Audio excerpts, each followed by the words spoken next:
ढेर सारी कंपनियां देखने में एक जैसी लगती है और लगता है कि भाई फिर क्या है, किसी में भी पैसा लगा लो, जो सबसे सस्ती हो या जिसका दाम सबसे कम हो। लेकिन क्या वाकई में ऐसा है? जी नहीं, बिल्कुल नहीं। और रिसर्च गुरुकुल में अगर आपको पिछला एपिसोड याद हो तो हमने बताया था कि एनबीएफसी फाइनेंस कंपनियों का कारोबार किस तरह का होता है। उसी को आगे बढ़ाते हुए आज हम बेहद खास रिसर्च करने जा रहे हैं।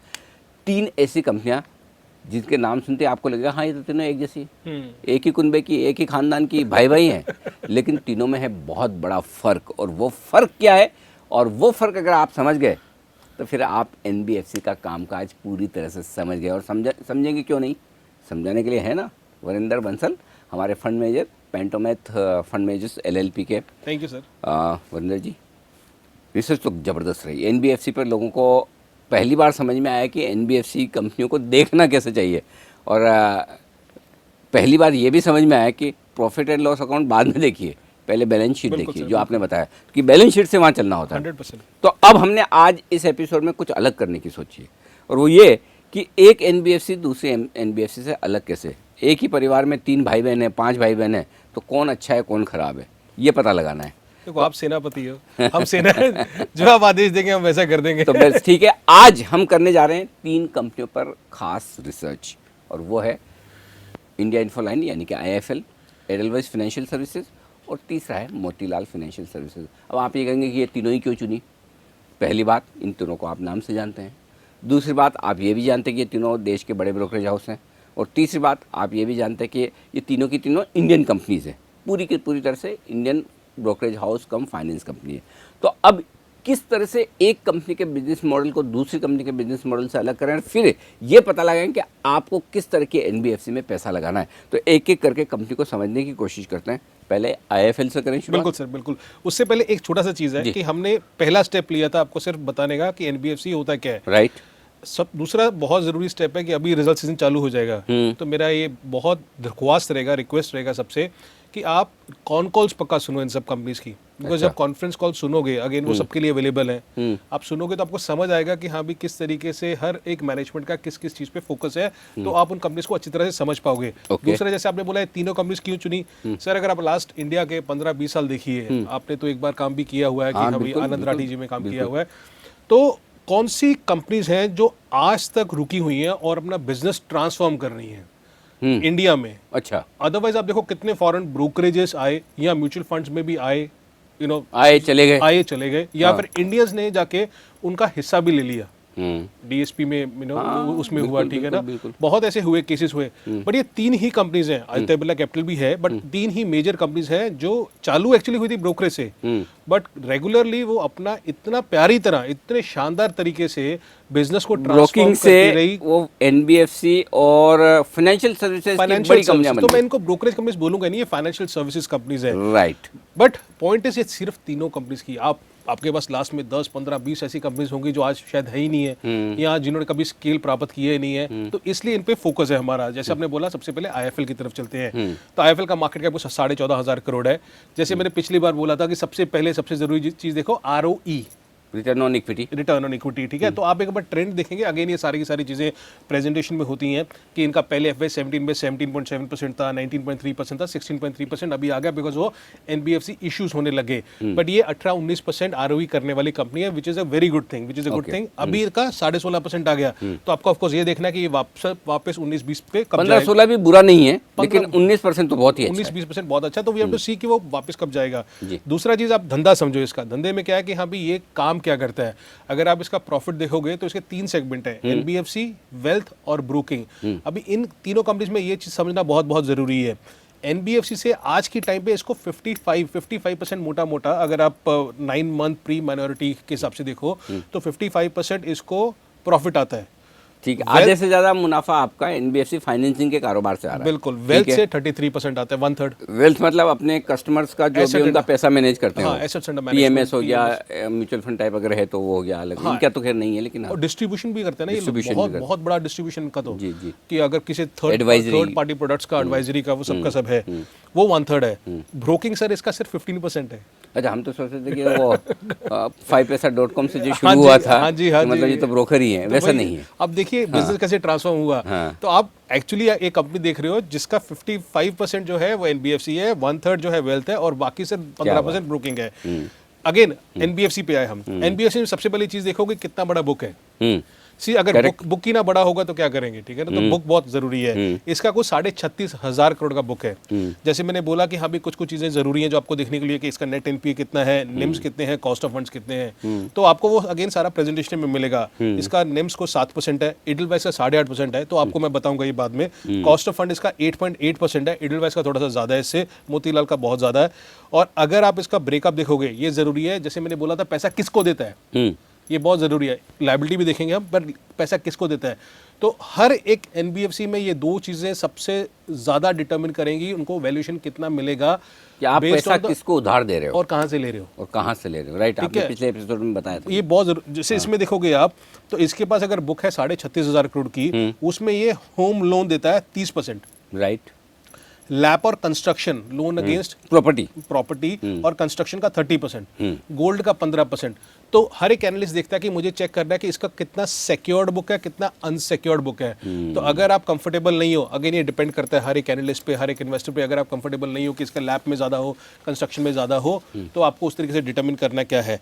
पैसा कहाँ से देता है, लायबिलिटी साइड में। ये पैसा अभी के टाइम में सिक्योरिटाइजेशन से भी लेता है, ज़्यादा होने लगा था, बैंक से लेता है 40%। तो आपको वो ट्रेंड देखना है लास्ट 5-6 साल में, उसका किस तरीके से रहा। तो इसमें कौन सा ज़्यादा अच्छा माना जाएगा, कहाँ से पैसा लेना बेहतरीन है? सर बैंक से होना, जितना बैंक से पैसा ले जितना उतना बैंक बढ़िया, से क्योंकि सस्ता मिलता है। जितना लॉन्ग टर्म बोरिंग हो आपका, तो वो भी देते हैं कि जितना long term long boring term भी है, सस्ता भी है। हाँ, लॉन्ग टर्म भी सस्ता भी, ठीक है ना। आपको पता है कि हाँ भी मैं सेफ सिक्योर हूँ। आपको पता है कि हाँ भी मेरा जो भी है, मेरे पास जो रॉ मटेरियल है, पैसा जो है, वो हमेशा मेरे पास लंबे टाइम के लिए और अच्छे रेट पे है। अभी वैल्यूएशन कैसे करेंगे? सी हर लोग बोलते हैं कि इसका नेटवर्थ देख लो, FY20 का नेटवर्थ कितना है, और अलग अलग वैल्यूएशन मल्टीपल दे दो। आपने सुना होगा कुछ लोग बोलते हैं 1 टाइम, 2 टाइम, 3 टाइम, 4 टाइम अलग अलग है। Right. HDFC को कितना क्यों मिलता है, बजाज फाइनेंस को इतना क्यों मिलता है, देवान को इतना क्यों नहीं मिलता। अगेन वो डिपेंड करता है सर कितना उसका लायबिलिटी साइड है, कितना एसेट साइड है। तो उसके हिसाब से इसको अगर 1.5-2 टाइम देते हैं तो उसका वैल्यू उस धंधे का आ जाएगा। बाकी इसका वेल्थ बिजनेस है, वेल्थ बिजनेस में इनका assets under management 1.6 lakh crore है, इसका भी डीमर्जर होगा, तो हम इस पे भी बाद में बात करेंगे। और ये बहुत बड़ा बिजनेस है जिसका वैल्यूएशन कुछ 15,000 करोड़ का दिया हुआ था। फिर ब्रोकिंग बिजनेस है छोटा सा, जिसमें ये 100% ओन करते हैं, जो 160-170 करोड़ प्रॉफिट कमा सकता है। जी। ये रही IIFL की बात। तो IIFL में हमने समझा कि 54%, 1/3 और 15% ये है वेल्थ, एसेट मैनेजमेंट और ब्रोकिंग। तो आपका सबसे बड़ा ध्यान अभी होना चाहिए कि वेल्थ तो अच्छा कर ही रहा है इसका, और वेल्थ मार्केट के हिसाब से चलता है। किस टाइम पे ये इसका नंबर, इसका जो एनबीएफसी का बिजनेस टर्न अराउंड होता है, वो जरूरी चीज देखने वाली है। ये इसमें आपको चेक करना है। IIFL अभी बीच में एक अपना छोटा सा एसेट भी बेचा था, तो ये लोग पैसा रेज करने के लिए कुछ ना कुछ हमेशा करते रहते हैं। ये 3 पॉइंट हमने देख लिया, काम हो गया। तो आपको ग्रोथ देखना है, उसका 36,500 करोड़ का बुक कितना बड़ा बन सकता है। बुक बड़ा बनेगा तभी वो पैसा आगे लेंड करेगा, तभी वो निम्स कमाएगा, नेट इंटरेस्ट मार्जिन कमाएगा। तो हर एक चीज में आपने जैसे पिछली बार बोला था ना, ये धंधा बहुत आसान है। धंधा पैसा लेना, पैसा देना। करेक्ट। बट वो कहाँ से पैसा लेता है, किसको पैसा देता है, पैसा टाइम से आता कि नहीं आता, बैड डेट्स नहीं होता, निम्स कमाता रहता है, बुक बढ़ती रहती है, लेवरेज ज्यादा नहीं लेता, फिर भी उसका cost of capital under control रहता है। ये सब चीजें जैसे आपने ये सारी चीजें बता दी, अब मुझे इसमें एक चीज बताइए। आप ये बोल रहे हो कि 36,500 करोड़ की बुक है, ये बुक कितनी और बढ़ेगी, ये मैं कैसे पता लगाऊं? नहीं, वही बोल रहा हूँ मैं कि ये हर वक्त मैनेजमेंट जो गाइडेंस देता है, जो बात करता है, किस तरीके से है। लेकिन मैं वही बोल रहा हूँ, आपको ये भी देखना है कि अरे हाँ, बुक ऐसा ना हो सर कि एकदम भी सॉरी, मैं आपको एग्जांपल, एक कंपनी है इंडिया बुल्स कंज्यूमर फाइनेंस, उसका बुक 1.5-2 साल में 10,000 करोड़ हो गया। और कुछ कंपनीज है जिनको कम से कम 5 साल लग जाते हैं 15-20 हज़ार करोड़ बुक पहुंचने के लिए। अभी द पॉइंट इज आपको ये सोचना कि यार ये पॉसिबल है कि नहीं पॉसिबल है। क्योंकि अगर आप बुक देखोगे कोई 10,000-15,000 करोड़ तुरंत बना रहा है, तो वो पूरा अनसिक्योर्ड में बना रहा है। अनसिक्योर्ड में हम मतलब है कि आप लोन की क्वालिटी उतनी अच्छी नहीं है। अभी लोन अगेंस्ट सिक्योरिटीज दे रहे हो आप, लोन अगेंस्ट प्रॉपर्टी दे रहे हो आप कंज्यूमर फाइनेंस में, क्योंकि आपको वहां पे कोलेटरल तो कुछ होता ही नहीं है। तो आप कितना भी लोन मैं बोला इंडिया में लोन बांटना तो बहुत आसान है, लेना तो सब चाहते हैं, लेना तो सब चाहते हैं, मैं भी लेना चाहता हूं। अच्छा, आप भी चाहते हो? सेम क्या बात है, वाह। लेकिन जरूरी है कि आपको अच्छा, मैं तो देना भी चाहता हूँ, आप? नहीं सर, मेरे पास देने की क्षमता नहीं है, लेने की है। सो ये चीज अभी एडलवाइज में देखिए सर, मजा एडलवाइज में आएगा। अभी एडलवाइज का मार्केट कैप 17,500 करोड़ है, ठीक है ना? ये सबसे बड़ा प्लेयर है इस फील्ड में। इसका 14,000 15,000 है और 17-18,000, ठीक है। अभी इसमें देखिए सर, इसकी आरओईज देखिए 14%, 16.5%, अभी 14%। ये कभी 19%, 19.5% पे नहीं गया, पहुंचा ही नहीं है अभी तक। देखो आईएफएल के सारे बिजनेस मैच्योर बिजनेसेस हैं। अगर आप देखो तो थोड़ा सा सोचेंगे ना, आईएफएल का एनबीएफसी, आईएफएल का वेल्थ और आईएफएल का ब्रोकिंग सब मैच्योर है। ओके, उसने मैच्योर से मतलब बाकी उसने ऐसा नहीं है कि अभी लॉस मेकिंग है या अभी साल 2 साल हुए हैं उनको चालू हुए मतलब आराम से लंबे समय से पैसा बना रहे हैं। चल रहे हैं ना वो, अभी तक एनबीएफसी चल रहा है, धंधा चल रहा है। अभी बड़ा बनाना है वो अलग बात है, बड़ा बनाएंगे किस तरीके से बनाएंगे, तो मैच्योर बिजनेस है। एडलवाइज में 4 धंधे हैं। एक है एनबीएफसी या जिसको क्रेडिट बिजनेस बोल देते हैं लोग, एक है फ्रेंचाइज एंड एडवाइजरी, जो आपका एसेट मैनेजमेंट, वेल्थ मैनेजमेंट है। अभी इसका life and general insurance business भी है। अभी इसका बैलेंस शीट मैनेजमेंट यूनिट एक और बिजनेस है। ये क्या होता है? कुछ नहीं, इनका इंटरनल बिजनेस ही है। बट इसमें क्या कि 2 धंधे अच्छे हैं, 2 धंधे लॉस कर रहे हैं अभी तक। तो जो लाइफ एंड जनरल लॉस कर रहा है, अगर आप दोनों इंश्योरेंस लॉस में है, दोनों इंश्योरेंस में है, मगर जो सेगमेंट देते हैं वो सेगमेंट लॉस में है। अगर आप क्रेडिट बिजनेस की तरफ आओ, जो एनबीएफसी और एआरसी है, अभी एआरसी आपको आईएफएल में था नहीं, हाँ, एसेट कंस्ट्रक्शन कंपनी, तो आपको ये बार बार ये सब चीजें देखनी है कि हर बिजनेस कैसे हर एक कंपनी में अलग है। अभी एनबीएफसी में इसका जो बुक साइज है वो है 43,000 करोड़, ठीक है। उसका था 34,000 करोड़, इसका बुक से थोड़ा बड़ा है, ठीक है। अभी इसका देखोगे, इसका जो नेट इंटरेस्ट मार्जिन है 8.5% है, आईएफएल का 7% है, तो इसका मार्जिन उससे ज्यादा है। इसका जो कॉस्ट ऑफ फंडिंग है 10.5% है, आईएफएल का 8.8% था। 7% तो बहुत शानदार है सर। किसी को 7% आपको मिल जाए ना, अगर कोई प्राइवेट प्लेयर हुए तो आप बोलोगे बहुत है। इसका नेट एनपीए कम है, आईएफएल का ज्यादा है। अभी ये देखना पड़ेगा कि इसको आपको समझना कि इसका निम्स ज्यादा क्यों होता है। अभी अगेन आप इसकी बुक देखोगे, ये अगेन सबसे जरूरी चीज है कि बुक देखोगे कि भैया ये 42,000 करोड़ 43,000 करोड़ देता किसको है। तो इसका रिटेल क्रेडिट, कॉर्पोरेट क्रेडिट और डिस्ट्रेस्ड क्रेडिट, ये 3 हिस्सों में बांटते हैं। 42%, 42%, 16%। अभी आप देखोगे इसमें लोन अगेंस्ट सिक्योरिटीज भी है 11%, होम लोन है 20%, डेवलपर फाइनेंसिंग भी है 25%, कुछ कोलेटरलाइज्ड डेट भी है, और फिर स्टील पावर इंफ्रा में डिस्ट्रेस क्रेडिट भी है। इसका बुक थोड़ा सा रिस्की है कंपेयर टू वो, इसलिए इसको जैसे बोला ना डिस्ट्रेस्ड क्रेडिट, हाँ, तो जो तकलीफ में सेक्टर है उनमें कहाँ पैसा दिया है, पावर इंफ्रा, ये 16% है। हाँ। यहाँ थोड़ी बुक की क्वालिटी आईएफएल के कंपैरिजन में थोड़ी हल्की है, थोड़ी सी हल्की या थोड़ी रिस्की हो सकती है, बट अगेन डिपेंड करता है कि आपने कितना काम किया है उसके ऊपर। इसलिए इसका निम्स देखोगे आईएफएल से बहुत ज्यादा है। आईएफएल का 7% था, इसका 8.5% है निम्स, तो वो बहुत जरूरी है। फिर आपको सोर्सेज ऑफ फंड्स देख लेंगे आप, जिस तरीके से है वो जरूरी है देखने के लिए। और क्रेडिट बिजनेस में इसको सीधा मल्टीपल मिलेगा नहीं सिर्फ बुक पे, क्योंकि उसका बिजनेस तो बहुत सिंपल था। इसका बिजनेस क्रेडिट वाला भी 3 हिस्सों में बंटा हुआ है, रिटेल में, कॉर्पोरेट में, डिस्ट्रेस में बंटा हुआ है। तो वो आप अलग अलग लीजिए और उसको वैल्यू उस तरीके से कीजिए। फिर दूसरा धंधा जो फ्रेंचाइज एंड एडवाइजरी का आ गया, जो asset management, wealth management, capital market का है, इसमें अगेन अलग अलग कीजिए सारे का सारा। उसका 1.25 लाख करोड़ के एयूएम था, याद है आपको, आईएफएल का हमने बोला था। इसका एसेट मैनेजमेंट जो है वो 1 लाख करोड़ है, वेल्थ मैनेजमेंट जो है 1 लाख करोड़ है, एसेट मैनेजमेंट को 36,000 करोड़ है।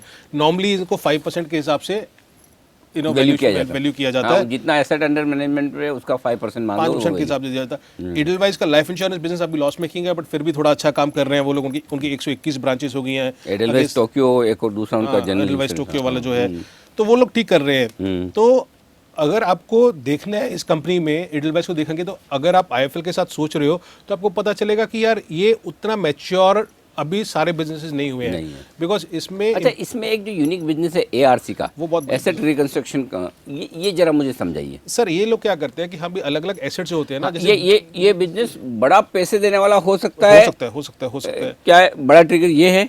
हो सकता है, क्योंकि इनका अगर लास्ट क्वार्टर में मेरे ख्याल में सिर्फ बिनानी की रेजोल्यूशन से कुछ 50 करोड़ का प्रॉफिट आया था। सो अभी क्या कि ये क्या करते हैं, डिस्ट्रेस्ड एसेट्स ले लेते हैं, फिर उनको रिजॉल्व करते हैं, तभी वो एसेट रिकंस्ट्रक्शन कंपनी होते हैं। जितनी एसेट, मतलब इसमें खतरा भी हो सकता है कि अगर आपने 10 एसेट्स ले ली, 10 की 10 सॉल्व ना हुई, 10 में से 2 ही सॉल्व हुई, तो आपको किसमें कितना लॉस है, कितना में कितना प्रॉफिट है।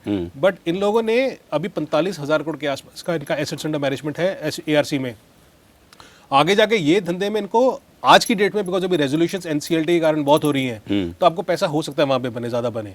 तो वो डिस्ट्रेस्ड में भी पैसा कमा सकते हैं, जो आपको आईएफएल के केस में नहीं है। लेकिन वही होगा, थोड़ा सा आपको रिस्की अगर प्रोपोजिशन में जाना कि नहीं जाना। लेकिन ये लोग क्या कर रहे हैं, अभी लोन अगेंस्ट सिक्योरिटीज का पोर्टफोलियो कम किए जा रहे हैं, स्ट्रक्चर्ड क्रेडिट का जो हुआ वो कम किए जा रहे हैं, इंश्योरेंस लॉस में है, इनकी लॉन्ग टर्म बोरिंग अभी कुछ मेरे ख्याल में 62% हो गई है, जो पहले 36% थी। सीपी से जो पैसा लेते थे 7% हो गया, जो 18% था पहले। अगेन मैं बोल रहा हूँ, ये सारी चीज़ें बार बार आपको कॉन कॉल में पता चलेंगी, कॉन कॉल में पता चलेंगी। तो अगर आपको एडलवाइस के लिए समझना है तो एडलवाइस में सिंपल चीज़ है, चारों के चारों धंधे अभी मेच्योर नहीं है। अब मेरे एक चीज़ समझ में आ गई, वो ये कि पहले अगर मैं कौन कॉल सुनूँ तो मुझे कुछ समझ ही नहीं आएगा कि ये बोल क्या रहे हैं रशीद शाह साहब या निर्मल जैन जी। अब ये पढ़ लेने के बाद ये बेसिक डेटा समझ गए, अब वो जो भी डेटा देंगे ना कोरिलेट हो जाएंगे। Agree sir. है तो ना? आपको ठीक वैसे जैसे बजट की पाठशाला याद है, 100% जब बजट की पाठशाला के सारे डेटा समझ लिए तो जब वित्त मंत्री जी बड़े बड़े डेटा बोल रहे थे डर नहीं लग रहा बिल्कुल था। सही है। पहली बार बजट पे डर नहीं लगा हमें। बिल्कुल सही है, बिल्कुल नहीं, आपने बिल्कुल सही बात बोली। तो आपको एडलवाइस अभी सोचना, एडलवाइस में जो एनबीएफसी है प्लस उसका वेल्थ मैनेजमेंट बिजनेस एक हो गया, बट उसमें इंश्योरेंस भी है। अभी इंश्योरेंस अगर रिकवर कर गया तो आपका पैसा ज़्यादा बन सकता है, और इसका साइज जो बुक का कितना बड़ा बनेगा, और क्या ये अपना कॉस्ट ऑफ फंड्स कम करेगा कि नहीं करेगा आगे जाके, ये ज़रूरी है। आपने देखा होगा एडलवाइस में सर ये क्या करते हैं, एक एक सेगमेंट में, क्योंकि इनकी 3 सेगमेंट है अलग अलग, रिटेल, कॉर्पोरेट, डिस्ट्रेस, इन्वेस्टर अलग अलग सेगमेंट में भी लेके आते हैं। वो सीडीपी की वो कनाडा वाला जो आया था वो एक में आया था। तो आपको वो चीज़ बहुत ज़रूरी देखनी है, कहीं पैसा ना फंस जाए, कहीं लोन अगेंस्ट प्रॉपर्टी में, लोन अगेंस्ट सिक्योरिटी में पैसा ना फंस जाए, वो रिस्की प्रोपोजिशंस है। फिर हमारे आगे मोतीलाल ओसवाल मोतीलाल फाइनेंशियल जी सर्विसेज, यस, उनका मार्केट कैप है 10,000 करोड़। तो आपने देखा 15, 16, 14, 17,000, 15,000 और 10,000। सो मोतीलाल जी बिल्कुल प्योर ब्रोकर की तरह चालू किए, ठीक है ना। ये एनबीएफसी में नहीं गए, ये तो सेकेंडरी मार्केट, प्राइमरी तक में नहीं गए, म्यूचुअल फंड तक में नहीं गए, किसी में म्यूचुअल फंड मतलब में डिस्ट्रीब्यूशन, मतलब नहीं वो करते हैं हाँ, अब तो करने लगे हैं, जब शुरुआत की थी सिर्फ और सिर्फ इक्विटी, सिर्फ इक्विटी, अभी भी इक्विटी है, बट देन वो वेल्थ मैनेजमेंट, एसेट मैनेजमेंट गए। इन्होंने पकड़ा हाउसिंग फाइनेंस, इन्होंने एनबीएफसी नहीं पकड़ा, जिसे एडलवाइस का मैंने जो बोला, एडलवाइज ने एनबीएफसी भी पकड़ा और एसेट रिकंस्ट्रक्शन भी पकड़ा। हाँ, आईएफएल ने मेन एनबीएफसी पकड़ा और वेल्थ मैनेजमेंट पकड़ा, वेल्थ में बहुत बड़ा काम किया, वेल्थ में बड़ा किया। अब आए मोतीलाल जी जिन्होंने ब्रोकिंग और हाउसिंग फाइनेंस। अच्छा, broking, asset management, wealth management और हाउसिंग फाइनेंस अभी तो इनका भी अगर आप देखोगे तो अभी इतना मैच्योर धंधे नहीं है, स्पेशली उसका हाउसिंग फाइनेंस। अभी हाउसिंग फाइनेंस में कम से कम आपको 7-8 साल लगते हैं कि हम भी स्टेबलाइज होने पे। अच्छा। इसलिए इनको 3-4 साल से, अब देखोगे भी चालू किए जो 5-6 साल हुए हैं, तो अभी भी लॉस मेकिंग है। ऑफकोर्स इनके कुछ लेगेसी बुक्स थी जो अभी तक साफ नहीं हुई हैं, बट इसलिए इसका डिस्ट्रेस जो आ रहा है वो सिर्फ हाउसिंग फाइनेंस करके आ रहा है। तो अगर आप इसका देखो अगेन आरओई से चालू करो, मोतीलाल का आरओई कितना होता था सर? 22%, 22%, 26%। माय गॉड, जो अभी एकदम बिकॉज ऑफ लॉसेस जो हाउसिंग फाइनेंस में नीचे आ गया, 16% आ गया, 26% 16% आ गया। उसके segment capital market, asset management, wealth management, housing finance और छोटा फंड बेस्ड है, वो कुछ नहीं है, ठीक है जी, क्योंकि उनका इंटरनल है वो। जो कैपिटल मार्केट में इसका मेजर धंधा क्या है? Broking, distribution, investment banking. अभी ब्रोकिंग में इनका 4% मार्केट शेयर है। आपको तो ये सब चीजें तो मालूम है कि हाँ भी। डिस्ट्रीब्यूशन में इनका जो एसेट्स अंडर मैनेजमेंट है वो है 9,000 करोड़। ओके, तो बहुत है। कैपिटल मार्केट का बिजनेस बहुत सिंपल है, वैल्यू करना किस तरीके से है उसको, कोई 15 टाइम वैल्यू देता है, कोई 10 टाइम, 12 टाइम वैल्यू देता है, क्योंकि ये बहुत टाइम से है, स्टेबल है, तो लोग 15 टाइम का वैल्यूएशन देते हैं। एसेट मैनेजमेंट में म्यूचुअल फंड है, पीएमएस है और एएफ है, तो टोटल इनका एसेट्स जो है वो कुछ 37,500 करोड़ के आसपास है। हमने उनमें देखा था, देखो 1 लाख करोड़ है इनका, नहीं वो वेल्थ में नहीं, वो डिस्ट्रीब्यूशन भी करते हैं, वो सब डिस्ट्रीब्यूशन, एसेट्स एंड एडवाइस भी करते हैं। जैसे मान लो एनबीएफसी में किसी का अगर 40,000 करोड़ का, 42,000 करोड़ का है, तो अगर कोई आपको बुक बोलता है, बुक का मतलब ये नहीं है कि सब सेम है, बिकॉज वो लेंडिंग कहीं और करते हैं, वो काम कुछ और करते हैं पूरे का पूरा। इनका जो है 37,000 करोड़ का, उसमें म्यूचुअल फंड है। अभी ये मार्केट लीडर है पीएमएस में, 15% मार्केट शेयर है, सबसे ज़्यादा इंडस्ट्री में हाईएस्ट इनके 39 basis points of assets under management कमाते हैं। तो ये धंधे बड़े बड़े सेट है, एसेट मैनेजमेंट, ब्रोकिंग सेट धंधा है। आपको वैल्यू करना है 5% पे, वो हो जाएगा। वेल्थ मैनेजमेंट भी इनका 16,500 करोड़ का एसेट्स अंडर मैनेजमेंट है, वो भी 5% पे हो जाएगा। ठीक है। नाउ इंपॉर्टेंट, सबसे इंपॉर्टेंट बात आती है इसकी हाउसिंग फाइनेंस की। पेन पॉइंट है। अभी हाउसिंग फाइनेंस में इन्होंने 9 मंथ में लॉस किया था कुछ 140 करोड़ का, उसमें नेटवर्थ इनका कुछ 850 करोड़ का है। अभी इसके सर नेट एनपीए देखिए कितना था, 7%। माय गॉड, एडलवाइस का था 0.8%। अगेन वो एनबीएफसी है, वो अलग बात है, बट फिर भी कुछ तरीके से था। इसका कॉस्ट ऑफ फंड 10.5% है, 10.2% कॉस्ट ऑफ फंड है। तो इनको पेन जो आ रहा है सबसे ज़्यादा वहाँ पे आ रहा है।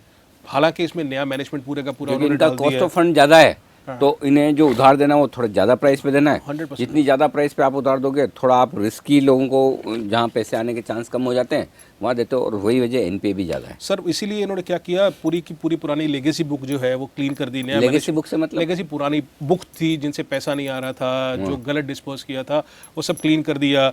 नया मैनेजमेंट लेकर आ गए, पैसा दे ही नहीं रहे थे ये। लास्ट क्वार्टर क्या हुआ, इनका जो डिस्बर्सल है, डिस्बर्सल में कि लोन देने, जो लोन देते हैं वो 85% डाउन था। अच्छा, तो इन्होंने वो बंद ही कर, टैप ही बंद कर दिया। वो बोले कि भैया देना ही नहीं है मुझे पहले साफ करने दो सारा कुछ, मुझे क्लीन अप करने दो पहले, बाद में करेंगे जो काम करना है। तो ये सब चीज़ें ज़रूरी हैं। तो आप अभी समझ सकते हो इसके हिसाब से कि किस तरीके से ये तीनों की तीनों कंपनी जो हमने समझाई, IIFL, एडलवाइस और मोतीलाल, तीनों कितनी अलग अलग कंपनीज हैं। करेक्ट। तीनों का किस तरीके से कॉस्ट ऑफ फंड्स अलग है, तीनों का किस तरीके से ROEs अलग है, तीनों का किस तरीके से एसेट साइड अलग है। तो वो तीनों की तीनों कंपनीज बहुत अलग है। ठीक बात है। तो अब तीन कंपनियां अलग तो है, ये हमें समझ में आ रहा है, लेकिन फिर इन अलग कंपनियों में से किस कंपनी को हम अच्छी और किसको खराब माने, ये कैसे पता चलेगा? सर ये पता चलेगा, मैंने जो बोला 3 Ps, वो हमेशा याद रखिए। Promoter, product, process.